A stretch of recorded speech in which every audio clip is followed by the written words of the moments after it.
Hindi class में आप सभी लोगों का स्वागत है। बच्चों, आज हम कक्षा 8 में आपकी जो प्रज्ञा पुस्तक है उसका दूसरा पाठ काकी, जिसे सियाराम शरण गुप्त जी ने लिखा है और बहुत ही अच्छी कहानी है, बहुत ही मार्मिक कहानी है। आज हम इस वीडियो में उसको पढ़ेंगे, इस पाठ को पढ़ेंगे, उसके अर्थ को समझेंगे।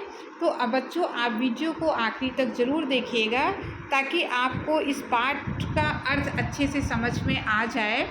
और अगर आपको इस तरह के और भी नए नए वीडियो देखने हैं तो आप चैनल को सब्सक्राइब कीजिएगा। आपके लिए लगातार ऐसे वीडियो बनते रहेंगे और आप तक पहुंचते रहेंगे। तो पहले हम जान लें कि इस कहानी में क्या लिखा गया है, कहानी किसके ऊपर है। तो प्रस्तुत कहानी एक अबोध बालक है, श्यामू नाम का बच्चा है, जो बहुत छोटा बच्चा है, उसको अभी बहुत समझ नहीं है। और उसकी माँ जो उसकी मृत्यु हो गई है, उसके प्रति उसका जो प्रेम प्रकट हुआ है वो इस कहानी के माध्यम से लेखक ने उसको लिखा है, उसका वर्णन किया है। तो अब इसे देखते हैं।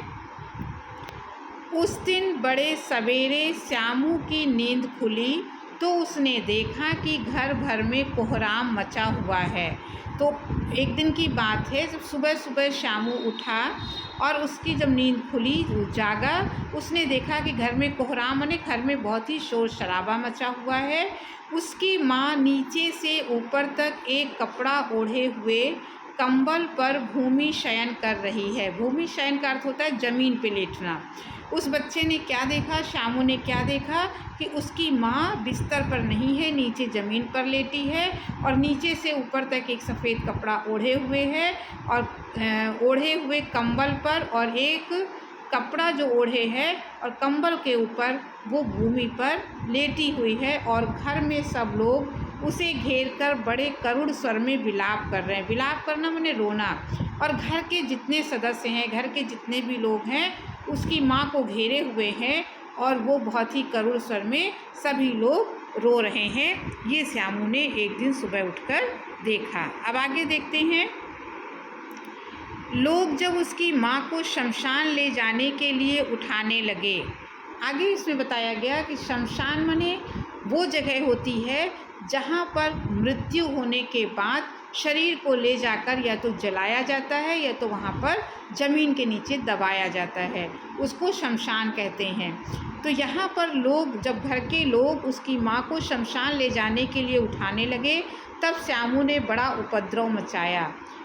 जब उसकी माँ को उठाकर शमशान में सभी लोग ले जाने लगे तो श्यामू ने बहुत ही उपद्रव मचाया, बहुत ही शोर मचाया। लोगों के हाथ से छूटकर वो माँ के ऊपर जा गिरा। वो माँ को, लोगों को ले जाने नहीं देना चाहता था, तो वो रोते रोते माँ के ऊपर गिर गया। बोला, काकी सो रही है, इसे इस तरह उठाकर कहाँ ले जा रहे हो, मैं इसे ना ले जाने दूँगा। तो सब लोग जब उसे उठा रहे थे तो उसने बोला कि काकी मरी नहीं है, काकी तो मेरी सो रही है और इसको उठाकर तुम सब लोग कहाँ लेके जा रहे हो, मैं अपनी काकी को ले जाने नहीं दूँगा।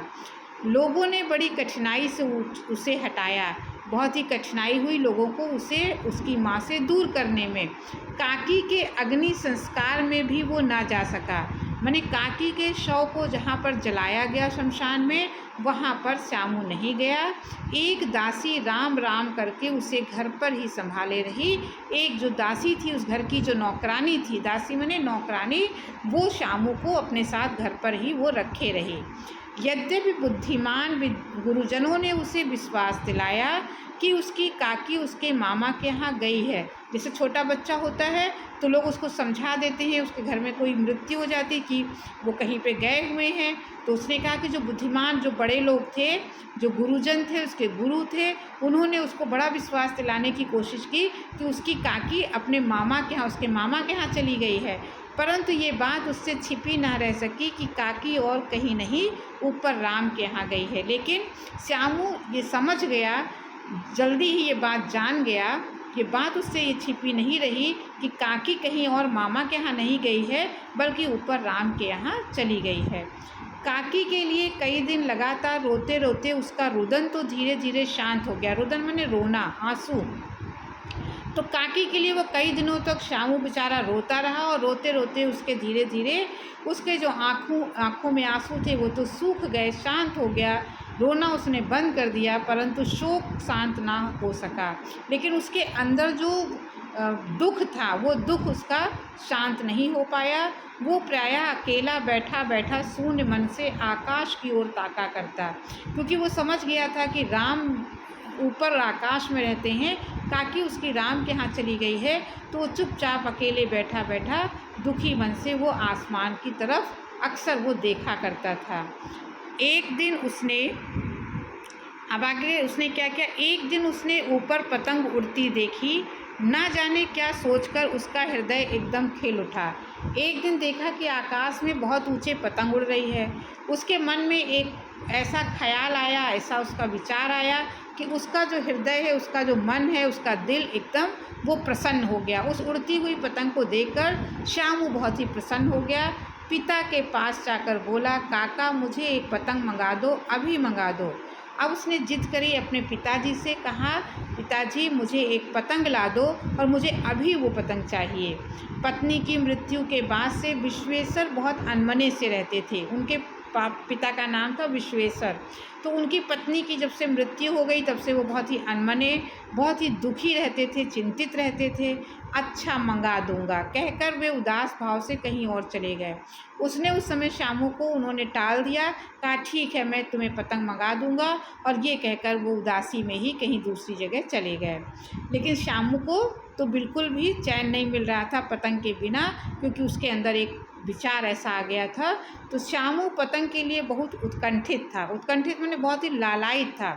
श्यामू तुरंत पतंग पाना चाहता था। वो अपनी इच्छा को किसी तरह रोक ना सका। उसने वो इंतज़ार नहीं कर पाया कि पिताजी उसको पतंग लाके पता नहीं कब देंगे। वो अपनी इच्छा को रोक नहीं सका। एक जगह खूंटी पर विश्वेश्वर का कोट टंगा था, एक जगह विश्वेश्वर का, उसके पिता का कोट टंगा था खूंटी पे। इधर उधर देखकर उसके पास स्टूल सरकाकर रखा और ऊपर चढ़कर कोट की जेबें टटोली। तो पिताजी के, उसको पता था कि पिताजी के कोट में पैसा ज़रूर मिल जाएगा। तो उसने खूंटी पे जो कोट टंगा था वहाँ पे स्टूल लेके गया, उस पर खड़ा होके उसने उनकी जेब टटोल ली और एक चवन्नी पाकर तुरंत वहाँ से भाग गया। तो कोट में उसको क्या मिला, एक 4 आना पैसा मिल गया, चवन्नी मिल गया, और लेकर वो तुरंत भागा। आज उसने पतंग के लिए चोरी की अपने पिता के यहाँ। सुखिया दासी का लड़का भोला श्यामू का साथी था। उस घर की जो दासी थी, नौकरानी थी, जिसका नाम सुखिया था, उसका लड़का भोला था, जो श्यामू का पक्का दोस्त था। श्यामू ने उसे चवन्नी देकर कहा, अपनी जीजी से कहकर गुपचुप एक पतंग और डोर मंगा दो। तो वो खुद बाजार नहीं गया, छोटा था। उसने अपने दोस्त भोला को चवन्नी दे दी और कहा कि अपनी जीजी से, अपनी बहन से कहकर चुपचाप से एक पतंग और डोर मंगा दो। देखो अकेले में लाना, कोई जान ना पाए। क्योंकि श्यामू ये बात किसी को बताना नहीं चाहता था घर में। उसने कहा चुपचाप उससे कह देना लाएगी, कोई इस बात को जान ना पाए। अब आगे देखते हैं। पतंग आई, एक अंधेरे घर में उसमें डोर बांधी जाने लगी। श्यामू ने धीरे से कहा, भोला किसी से ना कहो तो एक बात कहूँ। पतंग घर में आ गई। ये लोग अंधेरे कमरे में एक चले गए, चुपचाप, जहाँ कोई आता जाता नहीं था। डोर वहाँ बंधने लगी। श्यामू ने धीरे से भोला से कहा, भोला अगर तुम किसी को ना बताओ तो तुम्हें मैं एक बात बता दूं। भोला ने सिर हिलाकर कहा, नहीं किसी से नहीं कहूँगा। भोला ने कहा, नहीं मैं किसी से नहीं कहूँगा। श्यामू ने रहस्य खोला, मैंने श्यामू ने जो अपने मन में बात थी उस रहस्य को उसने भोला के सामने खोल दिया। कहा, मैं ये पतंग ऊपर राम के यहाँ भेजूँगा। ये पतंग जो मैंने मंगाई है ये ऊपर राम के यहाँ भेजूँगा। इसको पकड़कर काकी नीचे उतरेगी और इस पतंग को पकड़कर काकी नीचे आ जाएगी, क्योंकि मेरी काकी राम के यहाँ गई है। मैं लिखना नहीं जानता, नहीं तो इस पर काकी का नाम लिख देता। उसने कहा, मुझे लिखना नहीं आता है, नहीं तो मैं इस पतंग पे काकी का नाम भी लिख देता, तो काकी के पास सीधे पतंग पहुँच जाती। भोला श्यामू से अधिक समझदार था। उसने कहा, बात तो बहुत अच्छी सोची, परंतु एक तो उसने कहा कि तुमने तो बड़ी अच्छी बात सोची है, लेकिन एक बात और है। उसने कहा कि एक कठिनाई है। कौन सी कठिनाई है? ये डोर पतली है, अगर तुम्हें काकी को नीचे उतारना है तो ये तो डोर बहुत ही पतली है, तो टूट जाएगी, काकी नीचे उतरेगी तो। इसे पकड़कर काकी उतर नहीं सकती, काकी इसको पकड़कर नहीं उतर पाएगी, इसके टूट जाने का डर है। पतंग में मोटी रस्सी हो तो सब ठीक हो जाए। तो भोला समझदार था, उसने कहा पतली रस्सी से तो काकी नहीं उतर पाएगी, रस्सी अगर थोड़ी मोटी हो जाए तो सब बातें ठीक हो जाएं।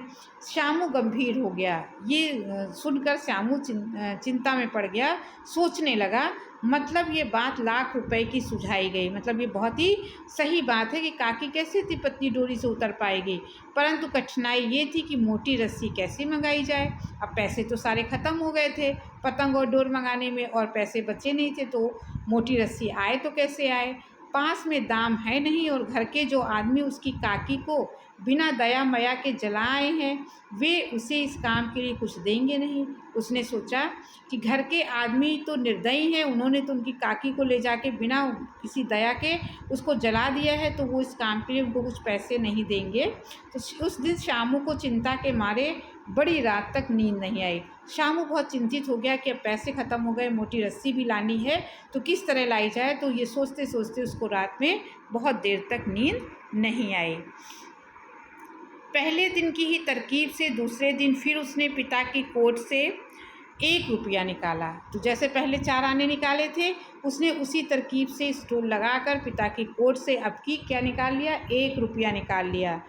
ले जाकर भोला को दिया और बोला, देख भोला, किसी को मालूम ना होने पाए, अच्छी अच्छी 2 रस्सियाँ मंगा दे।